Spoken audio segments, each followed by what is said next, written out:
میرے بچوں، آزادی جو ہے وہ ایسا نہیں ہے کہ 1940 میں آ گئی یا 1930 میں آ گئی۔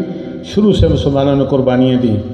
1838 کو آپ دیکھیں، 1857 کو آپ دیکھیں، یہ اسباب بغاوت ہند نہیں ہے، یہ جنگ آزادی تھی جس میں چند مسلمانوں نے کوشش کی، چند ہندوؤں نے کوشش کی۔ تو جب مسلمانوں کو احساس ہوا کہ اب ہم پس رہے ہیں، اب انگریز ہندوستان کو چھوڑ کر چلا جائے گا، پہلے ہم ان کی حکمرانی میں تھے، اب ہمارے حکمران ہندو ہوں گے جو زیادہ منافق ہے، زیادہ چالاک ہے، تو ان کے ساتھ رہنا تو بڑا مشکل ہے۔ تو ظاہر مسلم لیگ کا قیام آپ دیکھیں، قائد اعظم کی شرکت دیکھیں، خطبہ الہٰباد دیکھیں، اور ساری باتیں دیکھیں، اور پھر 1940 کا قرارداد پاکستان آپ دیکھیں، جس کو آج ہم یوم پاکستان کے طور پر مناتے ہیں۔ دوسرے لفظوں میں ہم اپنے ماضی کے ساتھ اپنے آپ کو جوڑتے ہیں۔ آپ کا کیا خیال ہے؟ جب قومی ترانہ ہم سن رہے تھے تو آپ کو خون گرم نہیں ہو رہا تھا؟ آپ کو جوش اور ولولہ محسوس نہیں ہو رہا تھا؟ یہ قوت ایمانی آپ کو محسوس نہیں ہو رہی تھی؟ یہ مذہب کی تھی اور یہ وطن کی تھی۔ تو وہ مسلمان جو اکٹھے ہوئے، جنہوں نے ایک سکیم پیش کی، ایک لے آؤٹ دیا، ایک تحریک دی کہ اگر ہم نے رہنا ہے تو ان علاقوں میں رہیں گے، اور ہمارا دستور یہ ہوگا، ہمارا طریقہ کار یہ ہوگا، ہمارے فرائض یہ ہوں گے۔ اور بچوں یاد رکھو، دین اور سیاست الگ نہیں ہے۔ دین ایک سرکل ہے جس کے اندر سیاست بھی ہے، سماج بھی ہے، کلچر بھی ہے، زبان بھی ہے، سب کچھ ہے۔ سرکل سے باہر جو گیا وہ لادین ہے۔ تو ہمارا ایمان یہ ہے کہ کوئی ایسی چیز نہیں ہے کہ جو ہمارے دین میں کور نہ ہو۔ آپ مجھے بتائیں نا، ہم تو قرآن تو نہیں پڑھتے نا؟ قائد صاحب نے قرآن کی بات کی، قرآن میں ایسی کون سی چیز ہے کہ جو منشن نہیں ہے؟ ایسا کون سا علم ہے کہ جو قرآن میں منشن نہیں ہے؟ جن لوگوں نے 1940 میں منٹو پارک میں اکٹھے ہو کر کے ایک قرارداد پیش کی، بعد میں یہ اقبال پارک کے نام سے ہوا، مینار پاکستان بھی بن گیا، اس کو قرارداد لاہور کے نام سے مشہور کیا گیا، لیکن بعد میں ہندوؤں نے خود ہی اپنے اخبارات میں پروپیگنڈے کے انداز میں اس کو قرارداد پاکستان کا نام دیا، جہاں سے ہماری شناخت شروع ہوئی کہ ہم الگ قوم ہیں اور ہمیں یہ علاقے چاہیے جہاں پر مسلم ڈومینیٹ کرتے ہیں۔ تو بیٹا، آج کے دن کو منانے کا مقصد یہ ہے کہ ہم تجدید عہد وفا کریں۔ ہر اچھا دن جو آپ کی زندگی کا ہوتا ہے، آپ اس کو سیلیبریٹ کرتے ہیں۔ برتھ ڈے ہوتا ہے، آپ کی کامیابی کو کوئی دن ہوتا ہے، یہ ہمارے اچیومنٹ کا بہت بڑا دن ہے، نہ صرف ہندوستان کے مسلمانوں کا، دنیا کے تمام مسلمانوں کا، کیونکہ یہ پہلی نظریاتی اسلامی مملکت بنی۔ اس سے پہلے کوئی اسلامی یا کوئی نظریاتی مملکت آپ کو نظر نہیں آتی، نظریے کے بنیاد پر کہ ہم الگ ہیں، آپ الگ ہیں۔ ابھی شاہ ولی اللہ کی بات ہو رہی تھی، جنہیں ہم سوشل ریفارمسٹ کہتے ہیں، جنہوں نے پہلی دفعہ ہندوستان کے اندر قرآن کا ترجمہ فارسی میں کیا، جامعہ رحیمیہ کو ترویج دی، اور جنہوں نے کہا کہ ہندوؤں جیسے نام مت رکھیں، ہندوؤں جیسے ہاتھ مت جوڑیں، ہندوؤں جیسے لباس مت پہنیں، ہندوؤں جیسی باتیں مت کریں، کیونکہ آپ مسلمان ہیں، آپ ٹوٹل مختلف ہیں ان لوگوں سے۔ تو ایک بات تو یہ ہے کہ آج ہم اس دن کو یاد کرتے ہیں، اور اس دن کو یاد کرنے کے ساتھ ساتھ چند چہرے ہمارے سامنے آتے ہیں۔ آپ یہ فوٹوگراف دیکھیں، پہلا فوٹوگراف قائد اعظم رحمۃ اللہ علیہ کا ہے، دوسرا ان کی بہن کا مادر ملت کا ہے، تیسرا علامہ اقبال کا ہے۔ علامہ اقبال نے اپنے فلسفے کے ذریعے، شاعری کے ذریعے، پوٹری کے ذریعے مسلمانوں کو جگانے کی کوشش کی۔ مولانا مودودی سے کسی نے پوچھا کہ آسان الفاظ میں قرآن کو کیسے سمجھا جا سکتا ہے؟ مولانا مودودی نے کہا کہ کلام اقبال پڑھ لیں۔ علامہ اقبال کی شاعری کا تقریباً ہر شعر کسی نہ کسی آیت کے ساتھ ملتا جلتا ہے، وہیں سے آئیڈیا لیا گیا ہے۔ تو علامہ اقبال نے کیا کیا؟ قرآن کو تفسیری انداز میں پیش کر کے شاعری میں مسلمانوں کو جگانے کی کوشش کی، بہت بڑا کام کیا۔ اس لیے شاعر مشرق، حکیم الامت وغیرہ وغیرہ، اور یہ صرف آپ کے شاعر نہیں ہیں، ایران کے، ترکی کے، افغانستان کے، تمام دنیا کے مسلمانوں کے شاعر ہیں، ہمارے تو قومی شاعر ہیں۔ اور یہ عام شخصیت نہیں ہے، جس کے اندر قرآن کا علم اللہ تعالیٰ ڈالے، اور جو قرآن کو سمجھنے کے بعد اتنا سمجھے کہ قرآن پڑھتے ہوئے قرآن کے صفحے تر ہو جائیں، پھر اس کے بعد ایک شعر لے آئے، تو یہ عام آدمی تو نہیں ہوا نا۔ تو ایک تو چہرہ یہ آپ کے سامنے ہونا چاہیے علامہ اقبال کا۔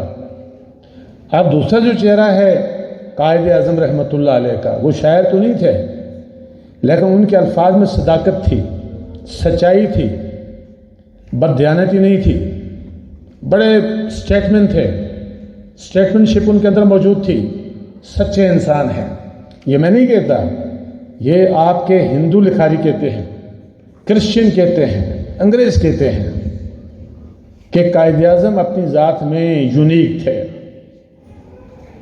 یہ بلیسنگ ہے، یہ اللہ تعالیٰ کی پاکستانی لوگوں کے لیے، مسلمانوں کے لیے، ہندوستان کے مسلمانوں کے لیے بلیسنگ تھی کہ ایک طرف علامہ اقبال دے دیا اور دوسری طرف قائد اعظم دے دیا۔ اور علامہ اقبال کا یہ شعر ان دونوں پہ فٹ آتا ہے کہ ہزاروں سال نرگس اپنی بے نوری پہ روتی ہے، بڑی مشکل سے ہوتا ہے چمن میں دیدہ ور پیدا۔ ہزاروں سال کی غلامی، سینکڑوں سال کی غلامی، کوشش کے بعد اللہ تعالیٰ نے 2 ہیرے آپ کو دیے۔ تو جب بھی آپ 23 مارچ 1940 کی بات کرتے ہیں، 2 قومی نظریے کی بات کرتے ہیں، قرارداد مقاصد کی بات کرتے ہیں، تو پلیز علامہ اقبال کو اور قائد اعظم کو ضرور اپنے سامنے رکھیں۔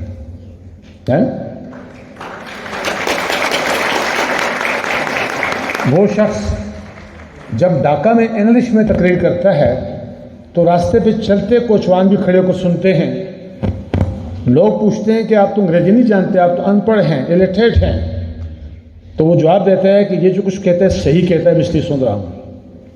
لوگوں کا ایسے یقین تھا۔ اور قائد اعظم نے کسی کو گالی نہیں دی، کسی کو بدسلوکی نہیں کی، کسی کے ساتھ برا نہیں کیا، لاجک سے، دلائل سے، ریزننگ سے اگلے کو قائل کیا ہے۔ آپ تاریخ اگر پڑھیں نا، بے شک آپ ویڈی مہاجن کی کتاب پڑھیں، بھنڈاری کی کتاب پڑھیں، اس طرح کی کتابیں آپ پڑھیں، کہیں پر بھی آپ کو یہ نظر نہیں آئے گا کہ آپ نے کسی کے ساتھ بد کلامی کی ہو، گستاخی کی ہو، کیونکہ وہ لیڈر تھا اور اللہ تعالیٰ کی بہت بڑی بلیسنگ تھی۔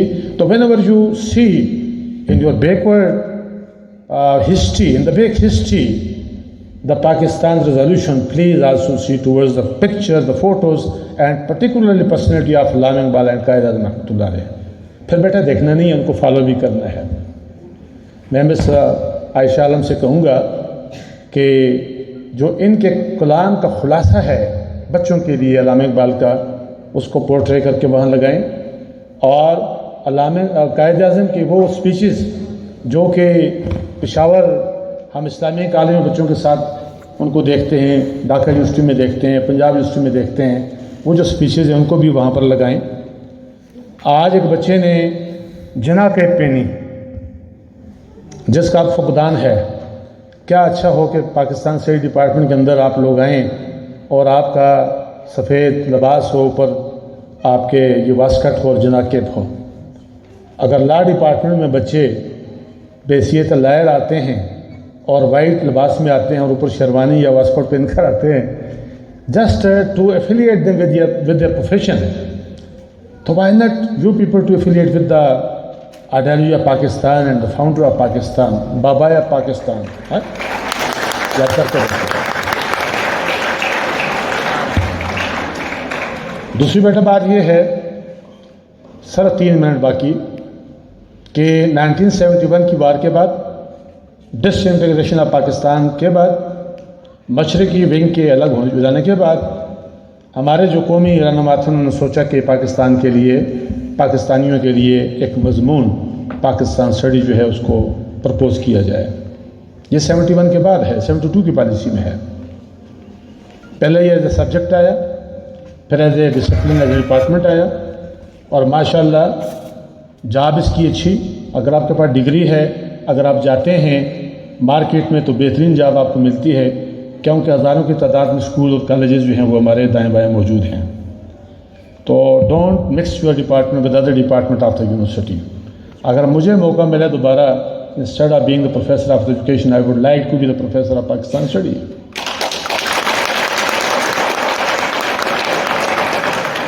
اس کی وجہ یہ ہے, ایجوکیشن تو مجھے جنرل باتیں بتاتی ہے, لیکن پاکستان اسٹڈی مجھے پاکستانیت دکھاتی ہے. اس بچے کے قریب بالکل نہ جائے جو پاکستانیت کی بات نہیں کرتا, جو پاکستان کے خلاف بات کرتا ہے. اگر کوئی پاکستان کے خلاف سوچتا ہے, بات کرتا ہے, تو اس کو پاکستان کے اندر رہنے کی کوئی ضرورت نہیں ہے. آپ کا کیا خیال ہے؟ جس طرح آپ نقاب میں بیٹھے ہیں, آپ کے جو بہنیں ہیں انڈیا میں اس طرح نقاب میں بیٹھی جاتی ہیں, ان کو الاؤ کیا جاتے ہیں؟ نہیں. جس طرح میں I am a common person, I am standing here as a professor and pro vice chancellor of the university before you. اگر میں انڈیا میں ہوتا تو میں پروفیسر ہوتا؟ No, not at all, never ever, never ever. یہ سوچیں بھی نہ. مسلمانوں کو کہاں موقع دیتے ہیں؟ ایون چائنا نہیں دے رہا سنکیانگ کے اندر. تو یہ بلیسنگ ہے. اگر کوئی ٹیچر پاکستانیت کے خلاف بات کرتا ہے, اس کو روکیں وہاں پر. یہ آپ کا فرض ہے, کیونکہ یہ ہمیں سایہ دے رہا ہے, کھانا دے رہا ہے, فیڈ کر رہا ہے, عزت دے رہا ہے, نام دے رہا ہے, آئیڈینٹی دے رہا ہے. سائنسدان بھی, پالیٹیشین بھی, جرنل بھی, ٹیچر بھی, وائس چانسلر بھی, گریجویٹ بھی ہے, ٹیچر بھی, ہیڈ بھی, یہ پاکستانی ہونے کے ناطے ہیں. اوکے, تو میں آپ سے یہ ریکویسٹ کروں گا, be Pakistani, feel Pakistani, think like Pakistani, behave like Pakistani.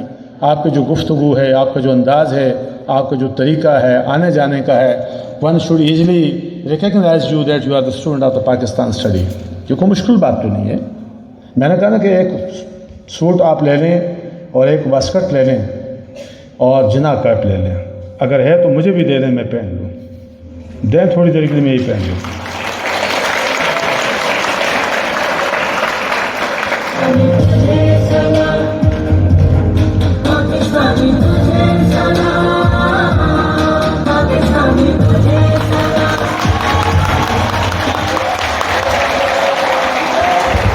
بس مجھے آپ سے یہ باتیں کرنی تھی.